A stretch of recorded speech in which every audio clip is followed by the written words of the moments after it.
Om Namo Narayan, everybody. I hope all of you are well.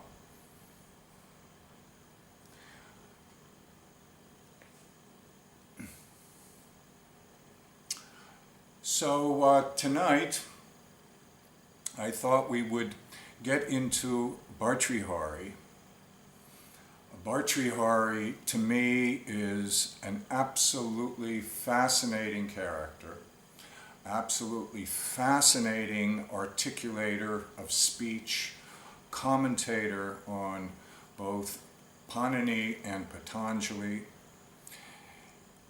And I would say that in many ways, he is the major Indian influence on the modern discussion of the philosophical aspects of speech and specifically meaning. Panini, as we've discussed at length, is the diamond of our current discourse on speech, establishing the meta rules, the meta language. Patanjali is his great commentator, and in addition to this, we've focused a lot on the Yoga Sutras, which is his application of Panini. And in this application starts to arise the question of meaning. Bhartrihari comes along maybe 700 years after Patanjali, becomes Patanjali's great commentator, but more than that, he really brings to the table the discussion of meaning. And he does this in a grammatical sense. So we will be focusing on Bhartrihari today, and I would think possibly in the next section as well. Before I begin this, I would like to say that your questions are very, very helpful for me, especially now that we're beginning some of the really deep philosophical discussion of meaning. And this is not easy stuff. Bhartrihari's Vakyapadya, which is the major source that we'll reference in this conversation, is absolutely profound. It's one of the most amazing texts that I am aware of in the entire Indian tradition. It deals with issues in great detail, and his language, as he was also known for his poetry, is magnificent as well. But before we begin this, I would like to know that if you have any questions, if there's any lingering issues from our discussion of Panini, Patanjali, and also assumptions, because assumptions are going to come into the discussion of Bhartrihari as well, since he highlights them himself. So I would like to know, are there any questions or comments? For those of you on the panel, please just speak up. For those of you not on the panel, you can send in chat messages, and perhaps one of those members of the panel will read them out loud. I think that it's the case that he is saying that he understands consciousness in English, but the equivalent in Sanskrit, he's not clear. Is that so? Okay. Yes. Okay. Now this is we're going to actually discuss the edges of this in terms of Bhartrihari. But you could think In our conversation about Patanjali, the main word that we're using for consciousness is chit. So chit or chitti or chitta, it's basically coming from chit. And this is an undifferentiated consciousness, almost like the electricity that flows through the wires. It is not differentiated, it's a single thing, and when we add the compound word vritti to consciousness, then we are implying the various ways that consciousness may manifest. So this is this discussion of how consciousness manifests is a discussion that focuses on speech and language, because this is how the ancient grammarians pictured this.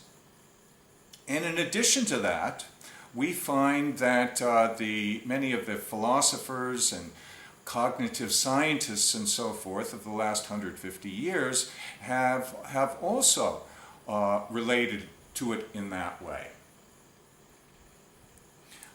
I would go a step further and say that the Greeks also related to it that way. After all, there is this big focus on the word logos in the Greek, and in fact this word logos, which very generally is translated as the word, we'll see that it's much more complicated than that.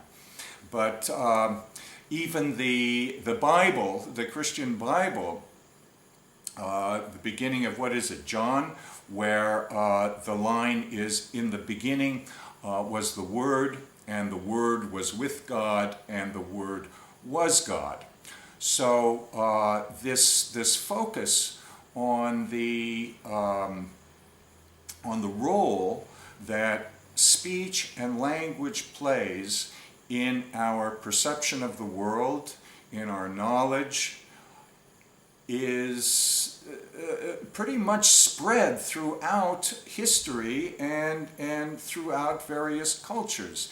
That it's not just the Indians that highlighted this. It's the Indians that went into it in the great detail that's been done in Indian culture.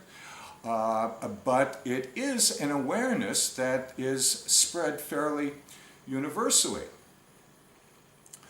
So this may be an appropriate place to begin with Bhartrihari, because we can pick out a very big difference between what Bhartrihari is expressing and the logocentric theory that was perhaps generated originally by Heraclitus and expounded by Aristotle, but remains until today to be the predominant way of thinking about speech and language in the West.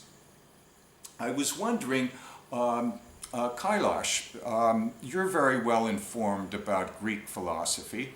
Would you have a word to say about how the Greeks considered the word logos? Well, sometimes it's translated as reason, which suggests an activity rather than a thing. And I rather like that take. I mean, it appeals to my sense of how things are, in a sense, to say that, you know, we speak of mind in a way that is sort of like a gerund, minding, like who's minding the store.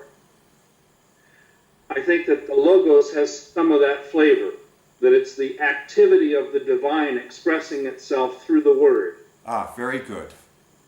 Can you continue with that? Well, I guess it would be sort of like the voice of, and therefore the will of the divine expressed or made manifest. There's actually another John, a piece of work of the Apostle John, or so it's reputed to be, in the first epistle of John, where it speaks of the Word becoming flesh and dwelling among us.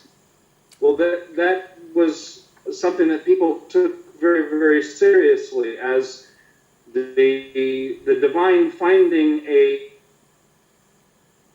involution into the world, that the divine becomes whatever is the case, but in a special way in relation to this incarnation, Jesus Christ. So there's a very, very old heritage of this notion of words being seeds by which reality springs forth out of nothing. So, could we say that that the Logos is sort of the rationality and order of the universe that is reflected in man's speech, perhaps? Yeah, I think that's a beautiful way of saying it. Okay. It's a point of the symbol is to represent, to become an expression or a display of something around which we are organizing our thoughts.